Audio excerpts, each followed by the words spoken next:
Hey, what's up?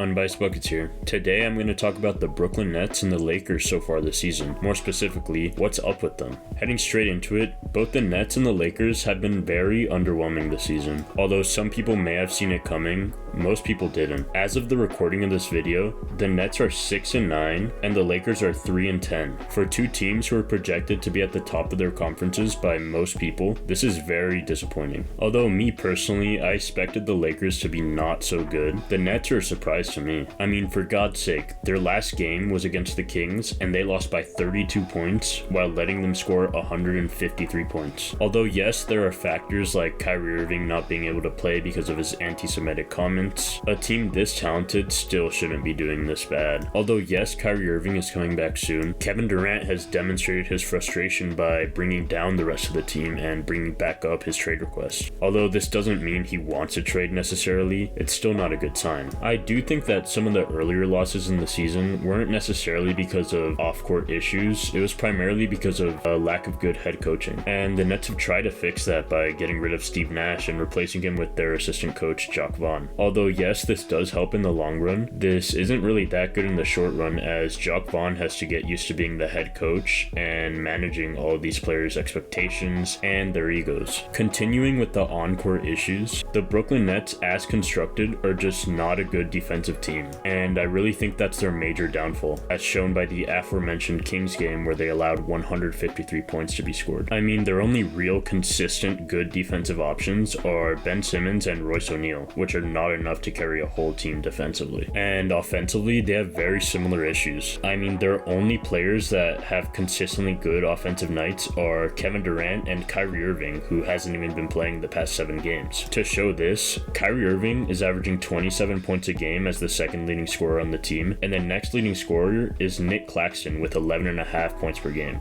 Continuing, Ben Simmons, who's supposed to be their third star, just hasn't been himself and has been coming off the bench lately. He's averaging about 6 points, 6 rebounds, and 5.5 assists with 1 steal, which just isn't the 3-time All-Star that we all know. Overall, I think the Nets need obviously better defense, but also better shot creation on the offensive end. Especially when they just have Kevin Durant, it's very evident that they have no offense really. It's basically just give Kevin Durant the ball and get out of the way, which sure seems fine when he's averaging 30 on 53% from the field, but still relying on a 34-year-old Kevin Durant to carry your team will most likely not result in a lot of wins. Moving on to the 3-10 Lakers, they simply just don't fit together. LeBron, although still great, is showing his age. AD keeps hobbling up and down the court after every basket, and Russell Westbrook is forced to come off the bench because he just doesn't fit with LeBron James. And the cherry on top is that their third option on offense is Lonnie Walker, who for the majority of his career has been an okay role player for the Spurs, who haven't really been that good the past few years. In order for this team to be successful and to work, they need more shooters. And if I'm them, I'm trading any piece besides LeBron and AD to get that. The way I see it, it's either LeBron or Westbrook, and one is clearly better than the other as of now. Although yes, Russ off the bench is really fun to watch,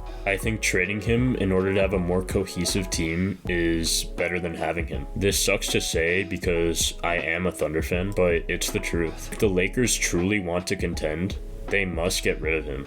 Don't get me wrong, he's not a bad player by any means, but he simply just doesn't fit the system. Although, I will say, if I was Rob Pelinka in this situation and I had free reign to do whatever I wanted, I would blow the team up because the team is simply too old and doesn't have enough picks for the future to support itself over time. And eventually, this will collapse, and this team may be the start of it. Alright, well that's it for this video. Let me know if you agree, disagree, or if I'm an idiot.